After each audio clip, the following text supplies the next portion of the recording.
another lesson of class 10th, The Making of a Scientist, from the book Footprints Without Feet. तो ये जो lesson है एक बहुत ही ग्रेट साइंटिस्ट के बारे में है जिनका नाम है रिचर्ड एब्राइट। रिचर्ड एब्राइट ने रिसीव किया एक सरल स्कॉलर अवार्ड और एक चेयरिंग फ्लो अवार्ड। किसके लिए? बायोकेमिस्ट्री एंड मोलिकुलर बायोलॉजी के लिए। ये उनका अट्रैक्शन था, ये उनका एक बहुत ही ज्यादा फैसिनेशन था बटरफ्लाइज की तरफ, तितलियों की तरफ, जिसने एक विज्ञान के संसार को उनके लिए खोल दिया, एक साइंटिफिक वर्ल्ड को उनके लिए खोल दिया। How did a book become a turning point in Richard Ebright's life? एक बुक रिचर्ड की लाइफ में कैसे एक बहुत बड़ा मोड़ ले आई, ये हम इस लेसन में पढ़ेंगे। How did his mother help him? और उनकी मदर ने उनकी कैसे हेल्प की एक ग्रेट साइंटिस्ट बनने में, ये भी हम इस लेसन में पढ़ेंगे। तो स्टूडेंट्स, ये लेसन है, इसमें हमें ये बताया गया है कि अगर कोई साइंटिस्ट बनना चाहता है तो उसके अंदर कौन से गुण, कौन सी क्वालिटीज होनी चाहिए जिनसे वो साइंटिस्ट बन सकता है। Let's read the lesson now.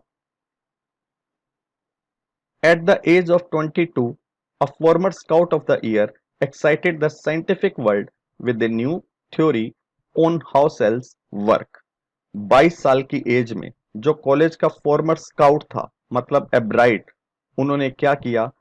वैज्ञानिक संसार को उत्तेजित कर दिया, एक्साइटेड कर दिया, एक नई थ्योरी उनके सामने लाकर। और उस थ्योरी में उन्होंने क्या बताया कि कैसे सेल्स काम करते हैं, कैसे हमारी कोशिकाएं काम करती हैं।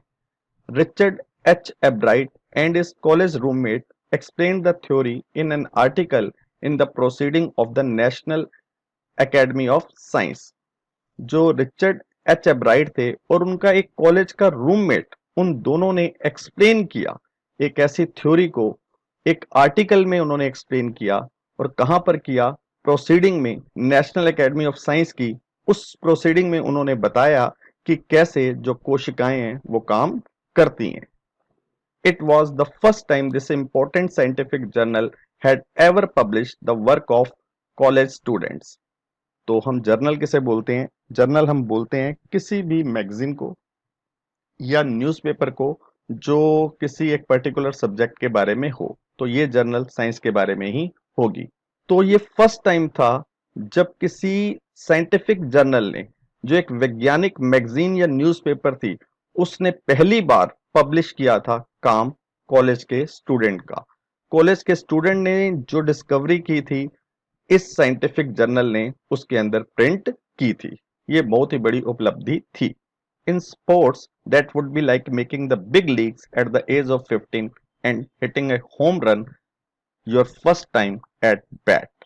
अगर इसको स्पोर्ट्स के नजरिए से देखा जाए तो ये ऐसे होगा जैसे 15 साल की एज में कोई बिग लीग्स बना लेता है। बिग लीग्स क्या होते हैं? जो ग्रुप्स होते हैं स्पोर्ट्स क्लब के, जो आपस में compete करते हैं प्राइज को जीतने के लिए। और कोई 15 साल की एज में बिग लीग्स बना ले और उसके बाद होम रन को भी हिट कर ले पहली बार बैट के साथ। होम रन क्या होता है? ये जो बेसबॉल में होते हैं, बेसबॉल में जो खिलाड़ी होता है वो बॉल को इतनी तेज हिट करता है, इतना जोर से हिट करता है कि बॉल लॉन्ग वे जाती है, बहुत दूर जाती है। और जितनी देर में वो बॉल वापस आती है उससे पहले पहले वो सारे अपने बेसिस को कवर कर लेता है खिलाड़ी और एक रन को बना लेता है। और ये बहुत ही बड़ा हिट माना जाता है। तो वो खिलाड़ी जो पहली बार खेल रहा हो, बैट के साथ उसने हिट किया हो और होम रन को हिट कर दिया हो, उसी तरीके से साइंटिफिक वर्ल्ड में ये कमाल एब्राइट ने कर दिखाया था। For Richard एब्राइट it was the first time in a long string of achievements in the science and other fields. Richard एब्राइट के लिए ये पहली अचीवमेंट थी। उन्होंने इतनी अचीवमेंट्स की साइंस में और अदर फील्ड्स में, लेकिन उनकी पहली अचीवमेंट क्या थी? यही जो उन्होंने ये बताया कि सेल कैसे काम करते हैं, कोशिकाएं कैसे काम करती हैं। And it all started with butterflies. और ये सब शुरू कैसे हुआ? बटरफ्लाइज के साथ शुरू हुआ। An only child, Ebright grew up north of Reading, Pennsylvania. जो एब्राइट थे वो इकलौते चाइल्ड थे। और कहां पर वो ग्रो अप हुए, बड़े हुए? रीडिंग में, जो एक शहर है पेंसिल्वानिया में। There was not much I could do there, he said. Ebright ने कहा कि वहां पर रीडिंग में ज्यादा कुछ करने के लिए नहीं था। आई सर्टेनली कुडंट प्ले फुटबॉल और baseball with A team of one. और ये पक्का था कि मैं नहीं खेल सकता था, ना फुटबॉल खेल सकता था, ना बेसबॉल खेल सकता था एक पर्सन की टीम के साथ, क्योंकि मैं वहां पे अकेला ही था। But there was one thing I could do, collect things. लेकिन एक चीज थी जो मैं कर सकता था, चीजों को इकट्ठा कर सकता था। कई लोगों की हॉबी होती है कि वो कई चीजों को इकट्ठा करते हैं, जैसे कोइंस को इकट्ठा करते हैं, रॉक्स को इकट्ठा करते हैं। ऐसे कई चीजों को इकट्ठा करने की उनकी हॉबी होती है।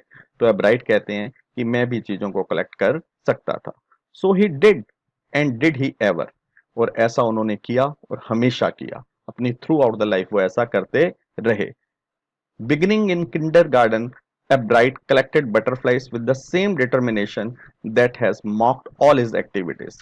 जब वो किंडरगार्टन में थे, मतलब उनकी एज 3 to 5 ईयर होगी। जो छोटे बच्चों का स्कूल होता है किंडरगार्टन, जब वो वहां पे थे तो एब्राइट क्या किया करते थे, बटरफ्लाइज को, तितलियों को इकट्ठा किया करते थे।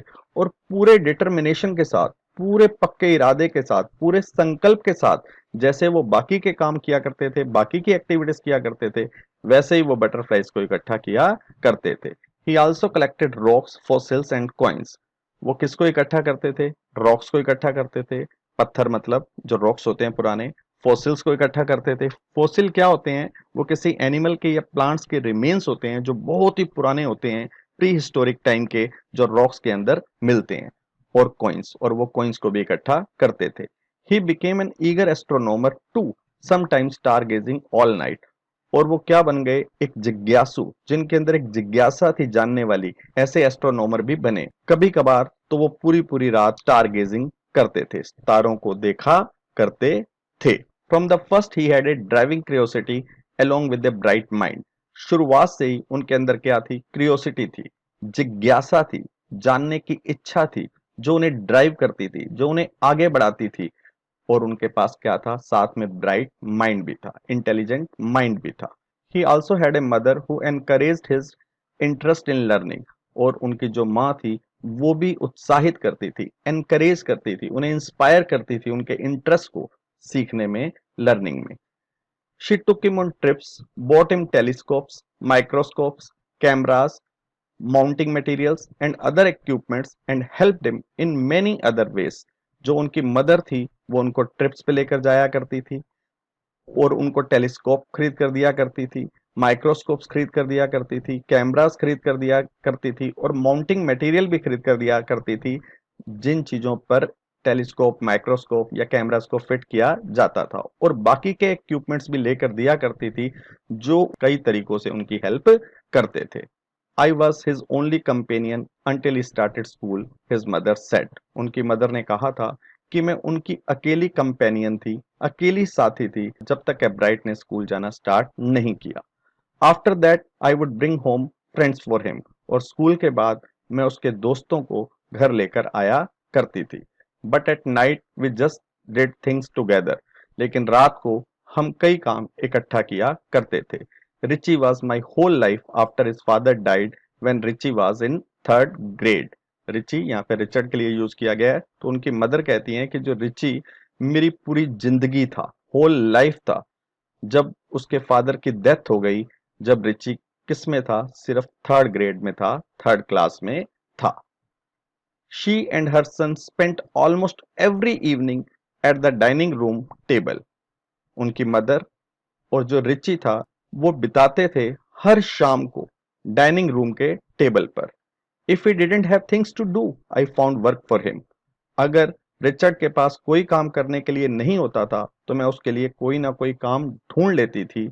उनकी माँ कहती हैं, not physical work but learning things. उनके लिए कोई फिजिकल वर्क नहीं ढूंढती थी, कोई भी शारीरिक काम नहीं ढूंढती थी, बट लर्निंग थिंग्स, कोई ऐसी चीज जिससे वो कुछ सीख सके। ये बात उनकी मदर ने कही। He liked it, he wanted to learn. जो रिचर्ड था वो इसको पसंद करता था, सीखने का बहुत ही ज्यादा शौक था। एंड लर्न ही डिड, और वो सीखता था।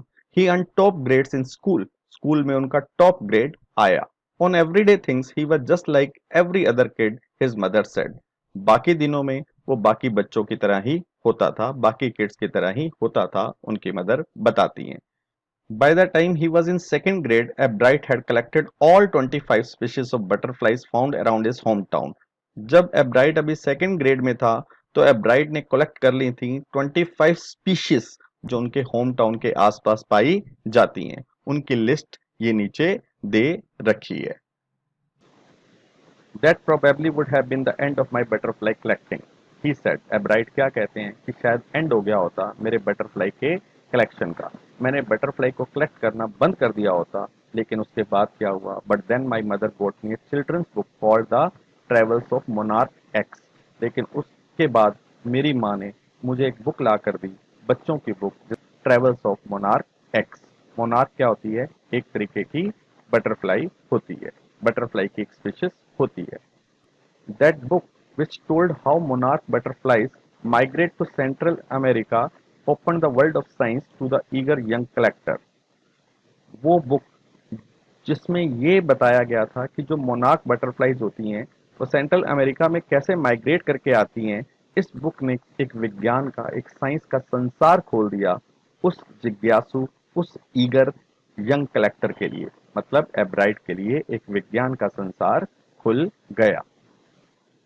At the end of the book, readers were invited to help study butterfly migrations. उस बुक के एंड में जो रीडर्स थे, जो पढ़ने वाले थे, उनको इनवाइट किया गया था कि वो हेल्प कर सकते हैं बटरफ्लाई के माइग्रेशन को स्टडी करने में, वो हेल्प कर सकते हैं। They were asked to tag butterflies for research by doctor Frederick A Urquhart of the University of Toronto, Canada. Readers को ये कहा गया कि वो बटरफ्लाइज को टैग करें। टैग करना क्या होता है कि बटरफ्लाई को पकड़कर उसके ऊपर एक स्टिकर लगा देते हैं और उसके ऊपर डेट वगैरह लिख देते हैं कि हमें ये किस डेट को बटरफ्लाई मिली, और फिर उसे छोड़ देते हैं। फिर दूसरी बार जब वो बटरफ्लाई किसी को मिलती है तो पता लग जाता है कि कितना इसने डिस्टेंस कवर किया और किस डेट से किस डेट तक किया। रीडर्स को ये कहा गया था कि उस बटरफ्लाइज को टैग करें अगर तुम्हें कोई मिले, क्योंकि ये कैसे रिसर्च कौन कर रहा है? Doctor Frederick A Urquhart research कर रहे हैं, जो कहाँ के हैं? यूनिवर्सिटी ऑफ टोरंटो के, जो कनाडा में है। ये बुक में लिखा हुआ था। Ebright's mother wrote to doctor Urquhart and soon Ebright was attaching light adhesive tag to the wings of monarch. जो एब्राइट की मदर थी उसने लिखा, लेटर लिखा उर्कहार्ट को, और जल्दी एब्राइट क्या करने लग गया? अटैच करने लग गया वो टैग, वो चिपकने वाले टैग, एडहेसिव टैग वो लगाने लग गया पंखों के ऊपर मोनार्क के। मोनार्क की बटरफ्लाई, मोनार्क बटरफ्लाइज को वो पकड़ता था और उनके पंखों के ऊपर टैग लगा देता था। Anyone who found a tag butterfly was asked to send the tag to doctor Urquhart. कोई भी जिसको वो टैग लगी हुई बटरफ्लाई मिलती थी उसे कहा जाता था कि वो भेज दे वो टैग। किसको भेज दे? डॉक्टर उर्कहार्ट को भेज दे, क्योंकि वो रिसर्च कर रहे थे। The butterfly collecting season around Reading last 6 weeks in late summer. जो बटरफ्लाई का कलेक्ट करने का सीजन होता है, उनको इकट्ठा करने का सीजन है, वो रीडिंग सिटी में, रीडिंग शहर में कब तक चलता है? 6 हफ्ते चलता है लेट समर में। लास्ट के जो 6 हफ्ते होते हैं गर्मियों में, तभी वो चलता है। If you are going to chase them one by one, you won't catch very many. अगर तुम एक एक के पीछे भागोगे, बटरफ्लाई के पीछे, मोनार्क के पीछे, तुम ज्यादा नहीं पकड़ पाओगे। So the next step for Ebright was to raise a flock of butterflies. और जो अगला स्टेप था वो एब्राइट के लिए क्या था? कि वो रेज करे, बड़ा करे, अपने सामने ही पाले। किसके ग्रुप को? बटरफ्लाइज के ग्रुप को अपने सामने ही पाले, रेज करे, बड़ा करे। He would catch a female monarch, take her eggs, and raise them in his basement through their life cycle from egg to caterpillar to pupa to adult butterfly. एब्राइट क्या करते थे? वो पकड़ते थे एक फीमेल मोनार्क को, उसके अंडे को लेते थे, उसे अपने सामने रेज करते थे, बड़ा करते थे अपनी बेसमेंट में, उनकी पूरी लाइफ साइकिल को देखते थे। एग से कैसे कैटरपिलर बनता है, कैटरपिलर से कैसे प्यूपा बनता है, और फिर अडल्ट बटरफ्लाई कैसे बनती है। जब वो अडल्ट बटरफ्लाई बन जाती थी, then he would tag the butterfly's wings and let them go. तब वो टैग करते थे बटरफ्लाईज के विंग्स को, उनके ऊपर स्टिकर लगाते थे और उन्हें छोड़ देते थे। For several years, his basement was home to the thousands of monarchs in different stages of development.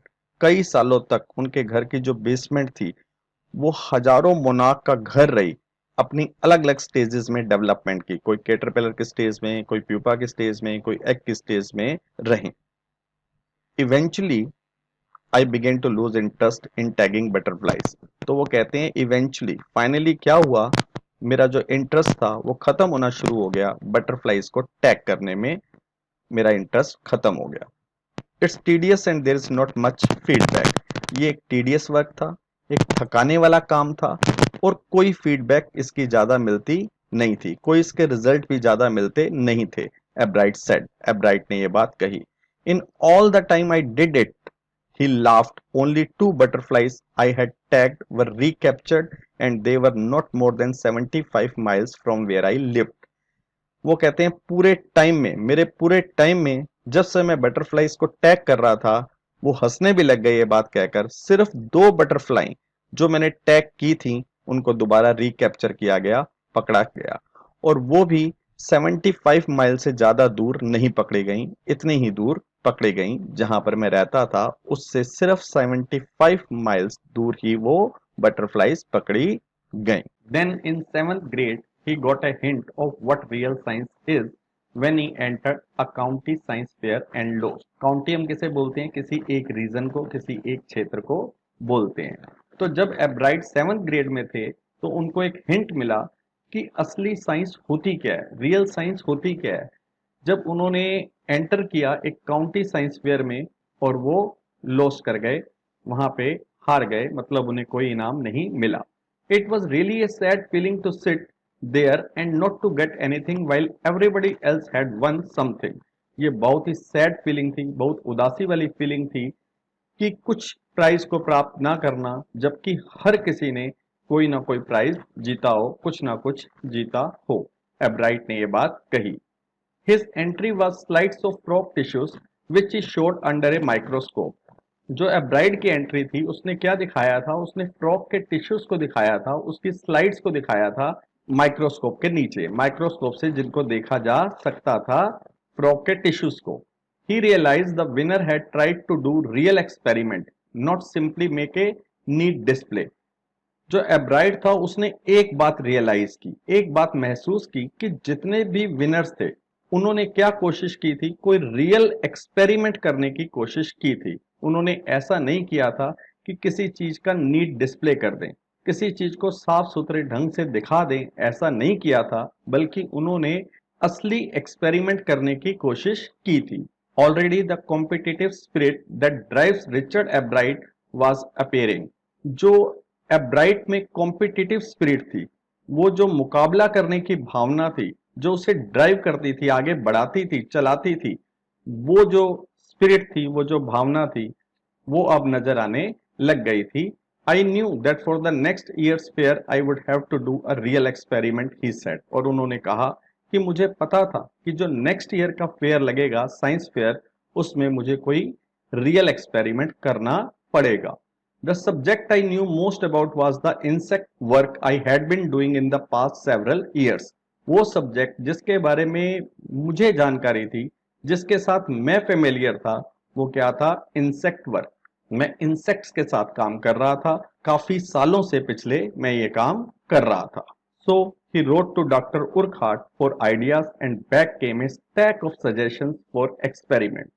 इसलिए एब्राइट ने डॉक्टर उर्कहार्ट को लिखा आइडियाज के लिए कि उसे कुछ आइडियाज चाहिए थे, और वापस क्या आया? स्टैक ऑफ सजेशन, बहुत सारी, ढेर सारी सजेशंस आई एक्सपेरिमेंट के लिए। Those kept Ebright busy all through high school and led to prize projects in county and international science fair. वो जो एंगेजमेंट्स थी उसमें जो एब्राइट था वो बिजी रहा हाई स्कूल में, और वो चीजें उसे किस तरफ ले गई कि उसे प्राइज मिलने शुरू हुए काउंटी और इंटरनेशनल साइंस फेयर्स में। For his 8th grade project Ebright tried to find the cause of a viral disease that kills nearly all monarch caterpillars every few years. अपने 8th ग्रेड के project में जो एब्राइट था उसने कोशिश की कारण ढूंढने की एक वायरल डिजीज का, वो वायरल डिजीज जो मार देती है लगभग सारे मोनार्क के कैटरपिलर्स को हर कुछ सालों बाद। Ebright thought the disease might be carried by a beetle. Ebright ने सोचा कि ये बीमारी कौन लाता होगा, कौन कैरी करके लाता होगा? बीटल। बीटल जो एक फ्लाइंग इंसेक्ट्स होते हैं। He tried raising caterpillars in the presence of beetle. उसने कोशिश की कैटरपिलर्स को रेज करने की, बड़ा करने की, किसकी प्रेजेंस में, किसकी उपस्थिति में? बीटल्स की। जो इंसेक्ट होते हैं बीटल, उसके सामने उसने कैटरपिलर्स को रेज करना शुरू किया। I didn't get any real results he said, और एब्राइट ने कहा कि मुझे कोई रियल रिजल्ट्स नहीं मिले, but I went ahead and showed that I had tried the experiment, this time I want. लेकिन मैं आगे बढ़ा और मैंने दिखाया कि मैंने कोशिश की है एक एक्सपेरिमेंट करने की, और इस बार मुझे जीत हासिल हुई। The next year, his science fair project was testing the theory that viceroy butterflies copy monarchs. Next year, उसका जो साइंस के फेयर का प्रोजेक्ट था वो ये था टेस्ट करना एक थ्योरी को कि जो वॉइसरॉय बटरफ्लाईज होती हैं, वॉइसरॉय एक स्पीशीज होती है बटरफ्लाई की, जो वॉइसरॉय बटरफ्लाईज होती हैं वो कॉपी करती हैं, मोनार्क बटरफ्लाईज की वो नकल करती हैं। The theory was that viceroys look like monarchs because monarchs don't taste good to birds. वो थ्योरी जिसको एब्राइट ने टेस्ट करना था वो ये थी कि जो वॉइसरॉयस बटरफ्लाईज होती हैं वो बिल्कुल दिखाई देती हैं मोनार्क्स बटरफ्लाईज की तरह, क्योंकि जो मोनार्क्स होती हैं उनका टेस्ट अच्छा नहीं लगता बर्ड्स को। Viceroys on the other hand do taste good to birds, और जो वॉइसरॉयस बटरफ्लाईज होती हैं वो बर्ड्स को टेस्ट में अच्छी लगती हैं। So the more they look like monarchs, the less likely they are to become a bird's dinner. इसलिए जितना ज्यादा जो वॉइसरॉय बटरफ्लाई दिखाई देंगी मोनार्क की तरह, उतने ही कम चांस होंगे कि वो बर्ड्स का डिनर बनेंगी, मतलब उनको बर्ड्स नहीं खाएंगी, वो उनको मोनार्क समझेंगी और मोनार्क का टेस्ट उन्हें अच्छा नहीं लगता। Ebright's project was to see whether in fact birds would eat monarchs. Ebright का प्रोजेक्ट ये था ये देखना कि वाकई में ही असलियत में ही जो बर्ड्स हैं वो मोनार्क को खाती हैं या नहीं खाती। He found that a starling would not eat ordinary bird food, और उसने ये पाया जो स्टारलिंग बर्ड होती है ऑर्डिनरी बर्ड फूड को नहीं खाती।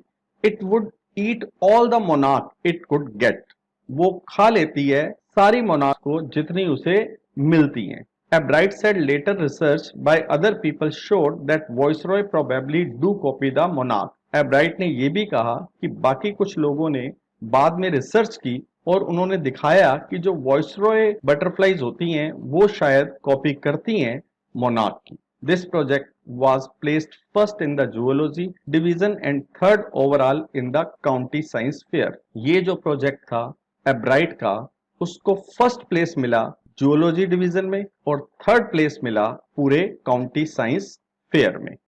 In his second year in high school, Richard Ebright began the research that led to his discovery of an unknown insect hormone. अपने हाई स्कूल के सेकेंड ईयर में Richard एब्राइट ने एक रिसर्च शुरू की जो उसको ले गई एक ऐसी डिस्कवरी की तरफ, एक ऐसी खोज की तरफ। और किसकी खोज हुई? एक अननोन इंसेक्ट हार्मोन की, एक हार्मोन की खोज हुई। Indirectly it also led to his new theory on the life of cells, और इनडायरेक्टली ये जो खोज थी उसे किस तरफ ले गई? उसकी नई थ्योरी की तरफ, और वो नई थ्योरी क्या थी? लाइफ ऑफ सेल्स, सेल्स की लाइफ के बारे में। The question he tried to answer was simple. What is the purpose of the 12 tiny gold spots on a monarch pupa?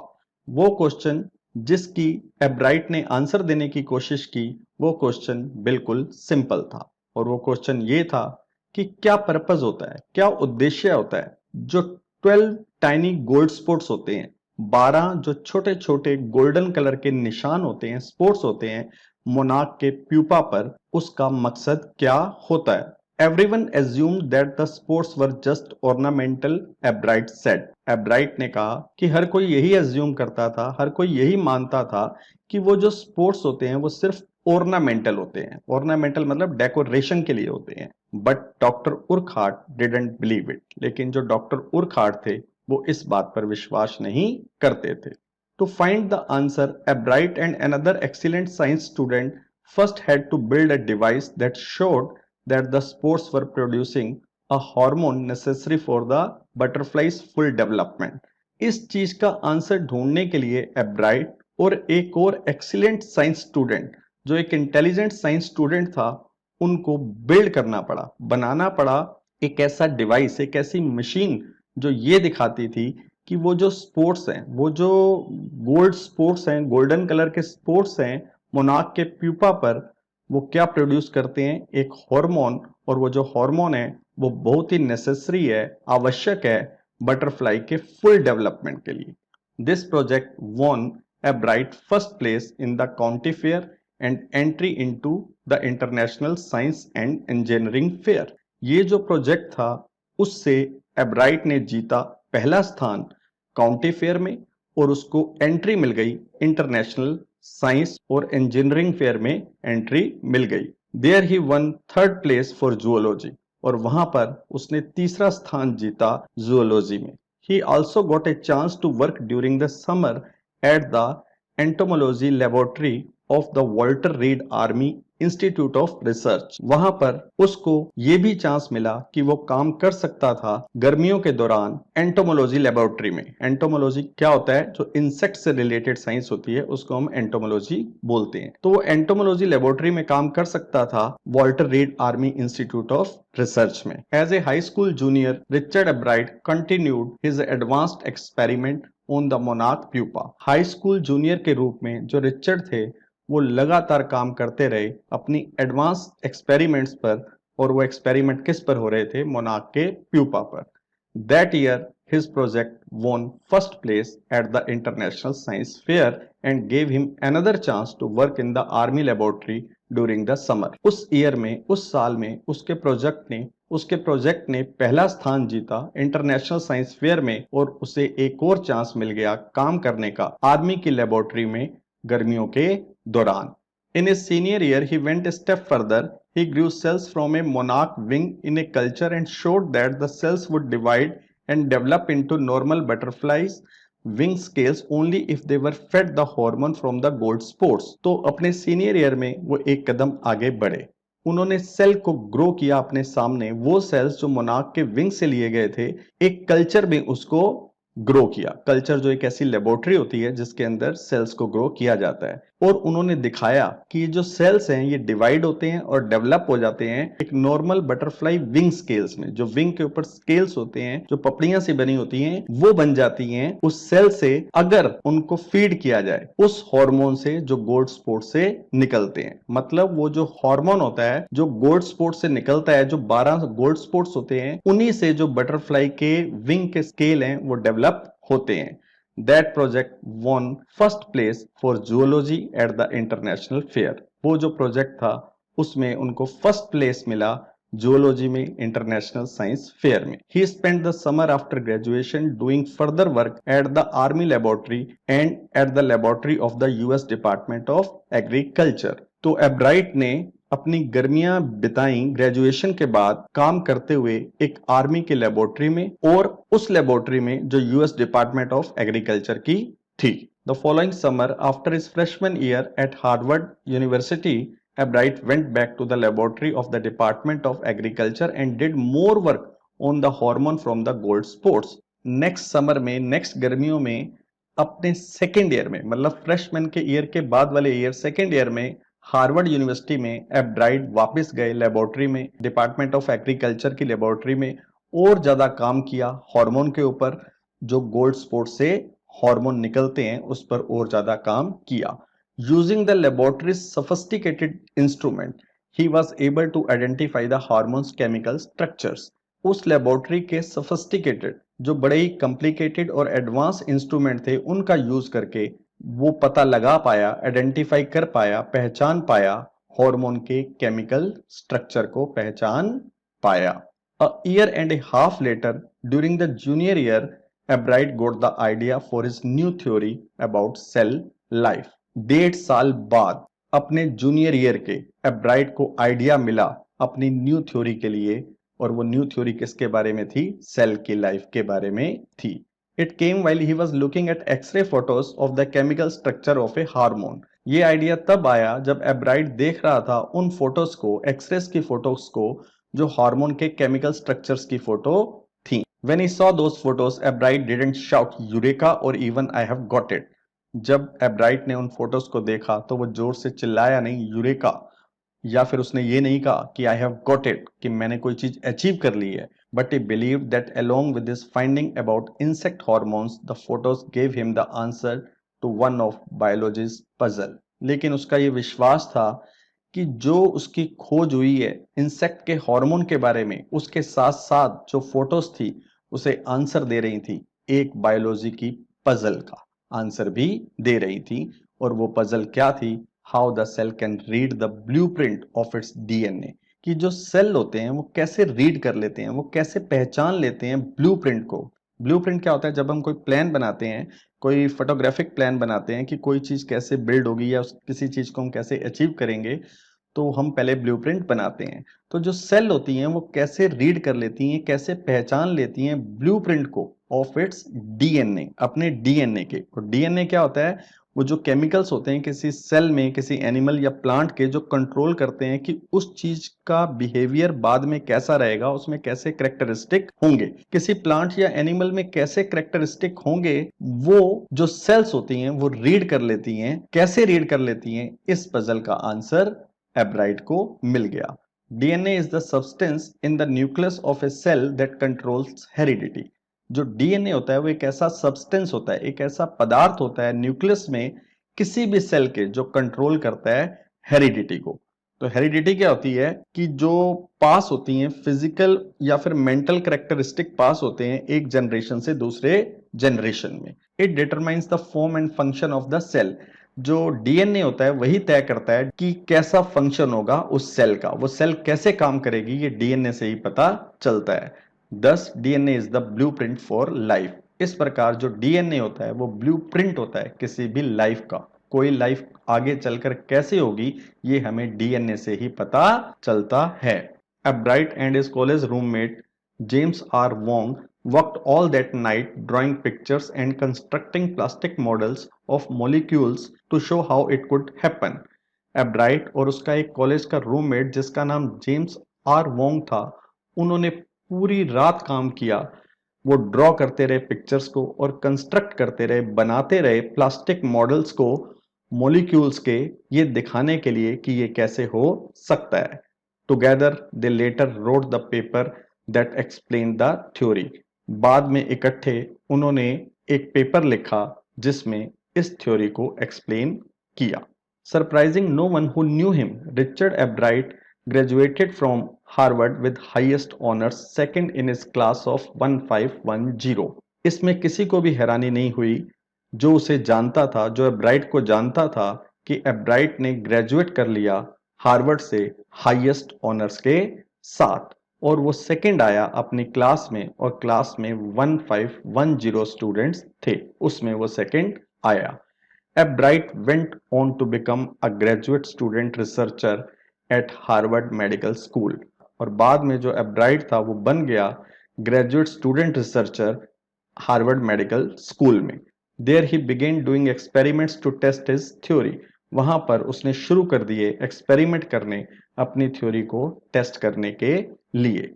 If the theory proves correct it will be a big step towards understanding the processes of life. अगर ये theory बिल्कुल correct साबित होती है, सही निकलती है, तो एक बहुत बड़ा कदम होगा समझने में प्रोसेसेस ऑफ लाइफ, लाइफ के प्रोसेस को समझने में बहुत ही बड़ा कदम होगा।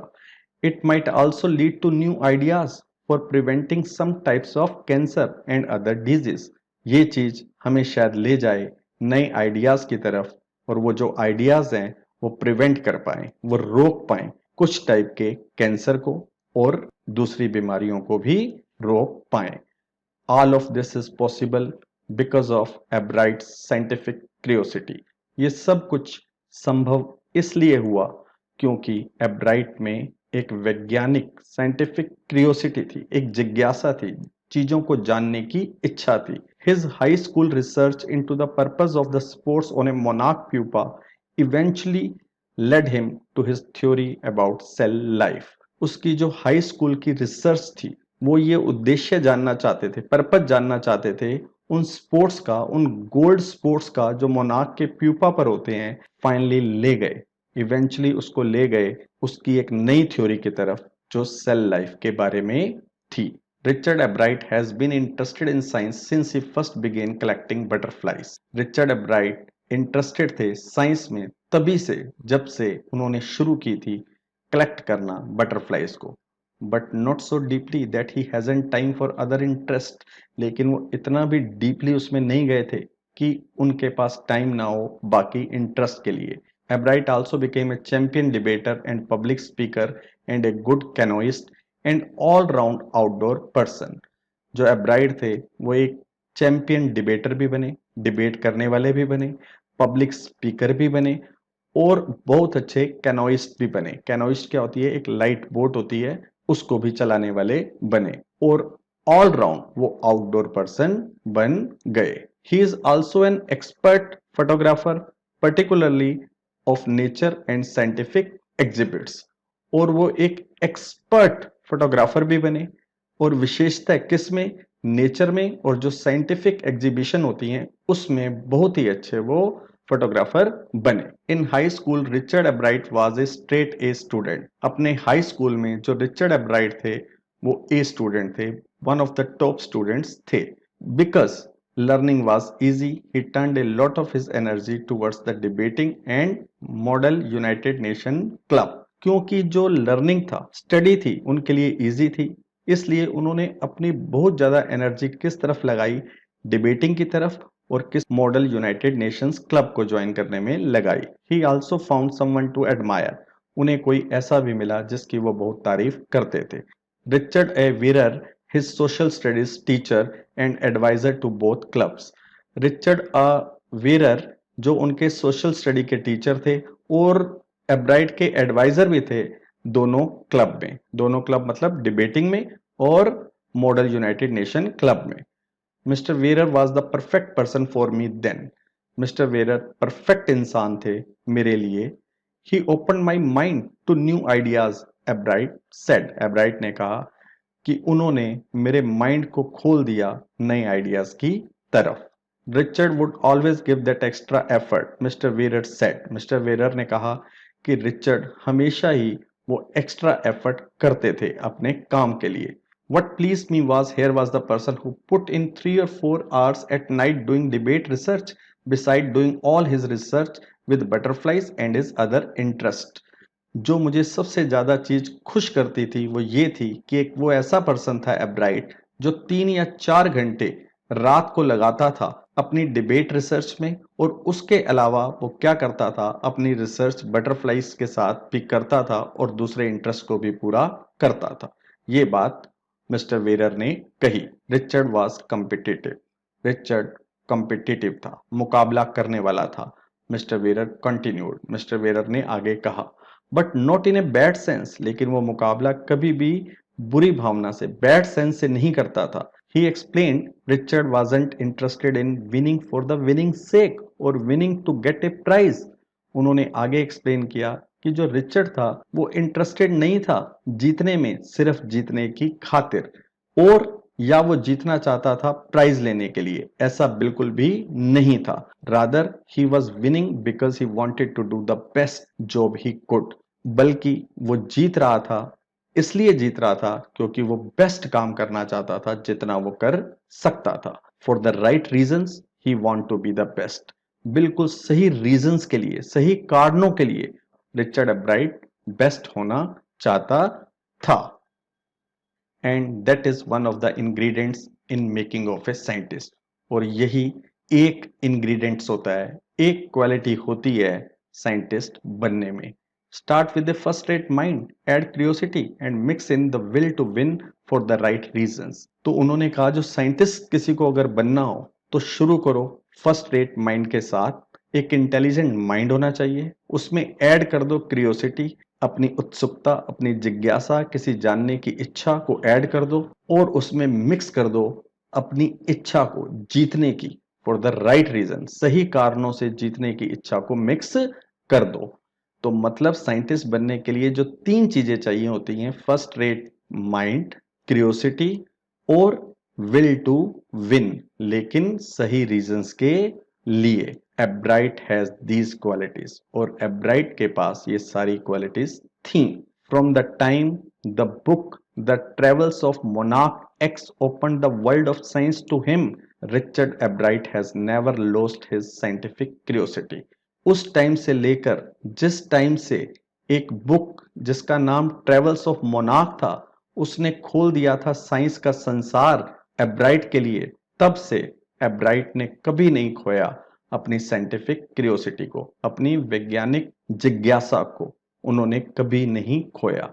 वो चीजों को जानने में हमेशा ही उत्सुक रहे। तो स्टूडेंट्स, अगर मैं इस लेसन को ब्रीफली डिस्क्राइब करूं तो शुरू में ही हमें पता चलता है, जब रिचर्ड एब्राइट किंडरगार्टन स्कूल में थे तो बहुत ही ज्यादा उन्हें शौक था बटरफ्लाइज को इकट्ठा करने का। बटरफ्लाइज के साथ साथ वो रॉक्स, फॉसिल और कोइंस को भी इकट्ठा किया करते थे।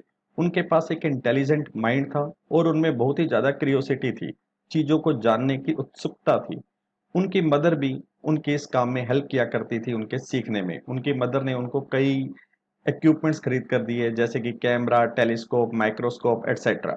जब एब्राइट थर्ड ग्रेड में पहुंचे तो उन्होंने 25 स्पीशीज बटरफ्लाइज की कलेक्ट कर ली थी, लेकिन शायद एंड ही हो गया होता उनके बटरफ्लाइज को कलेक्ट करने का। उन्होंने देखा कि ये काम बहुत ही टीडियस है और बहुत ही थकाने वाला है, लेकिन तभी उनकी मदर ने उन्हें एक बुक दी। उस बुक का नाम था ट्रेवल्स ऑफ मोनार्क एक्स। तो जब उन्होंने बुक पढ़ी तो उनके लिए जैसे एक साइंस का संसार ही खुल गया, क्योंकि बुक के एंड में रीडर्स को इनवाइट किया गया था कि आप बटरफ्लाइज को पकड़ें और उनको टैग करें, क्योंकि उनके ऊपर एक रिसर्च हो रही है कि वो कैसे माइग्रेट करती हैं। और वो रिसर्च कौन कर रहा है? डॉक्टर उरखाट कर रहे हैं, जो टोरंटो यूनिवर्सिटी के हैं। तो उन्होंने ऐसा करना शुरू कर दिया, बटरफ्लाइज को पकड़ना शुरू कर दिया। लेकिन बाद में उन्होंने ये सोचा कि मैं एक एक बटरफ्लाई को कहां तक पकड़ता रहूंगा। तो उन्होंने बटरफ्लाइज के ग्रुप को अपने सामने रेज करना शुरू कर दिया अपने घर की बेसमेंट में।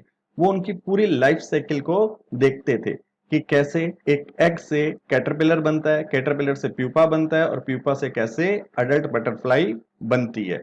लेकिन इसमें भी उनका इंटरेस्ट जाना शुरू हो गया कुछ समय बाद, क्योंकि उनकी टैग की गई सिर्फ 2 ही बटरफ्लाई पकड़ी गई, वो भी 75 माइल्स दूर उनके होम टाउन से। जब वो 7th ग्रेड में गए तो उनको ये पता चला कि रियल साइंस होती क्या है। उन्होंने एक काउंटी साइंस फेयर में एंटर किया, लेकिन उनको कोई प्राइज नहीं मिला। वो बहुत उदास थे, क्योंकि बाकी जितने भी पार्टिसिपेंट थे उनको प्राइज मिला था, क्योंकि उन्होंने रियल एक्सपेरिमेंट किए थे। जो एब्राइड थे उन्होंने सिर्फ एक टिश्यूज को दिखाया था, फ्रॉक के सिर्फ एक साफ सुथरा डिस्प्ले किया था, कोई एक्सपेरिमेंट नहीं किया था। तो उसके बाद उन्होंने डॉक्टर उरखाट को लिखा सजेशन के लिए कि अगले साल मुझे कोई प्राइज मिल सके। तो काफी सारे उनको सजेशन मिले। तो नेक्स्ट जो उन्होंने क्या किया, जो एक्सपेरिमेंट किया, वो उन्होंने एक वायरल डिजीज होती है, उस वायरल डिजीज में काफी सारे जो बटरफ्लाई के कैटरपिलर होते हैं वो मर जाते हैं मोनार्क बटरफ्लाई के। तो उन्होंने उसका कारण ढूंढने की कोशिश की। इससे उन्हें कोई रिजल्ट तो नहीं मिला, लेकिन प्राइज मिल गया। अगला जो उन्होंने एक्सपेरिमेंट किया, उन्होंने ये किया कि जो वाइसरॉय बटरफ्लाई होती है वो कॉपी करती है मोनार्क की, और वो कॉपी क्यों करती है इस पर उन्होंने रिसर्च की। उसके बाद की जो बटरफ्लाई के प्यूपा पर जो 12 स्पोर्ट्स होते हैं वो क्यों होते हैं, इसका कारण ढूंढने की उन्होंने कोशिश की। फिर उन्हें पता चला कि ये जो 12 स्पोर्ट्स होते हैं ये एक हार्मोन को प्रोड्यूस करते हैं जो बटरफ्लाई के डेवलपमेंट के लिए जरूरी होता है। तो नेक्स्ट उन्होंने हार्मोन पे काम करना शुरू कर दिया। जब हार्मोन पे काम करना शुरू कर दिया तो वो उसको पहचान पाए, उसके केमिकल स्ट्रक्चर्स को, हार्मोन के। एक एक्सरे फोटो को वो एक दिन देख रहे थे केमिकल स्ट्रक्चर की हार्मोन के, तो उन्हें एक बहुत ही बड़ी बायोलॉजी की पजल का आंसर मिल गया।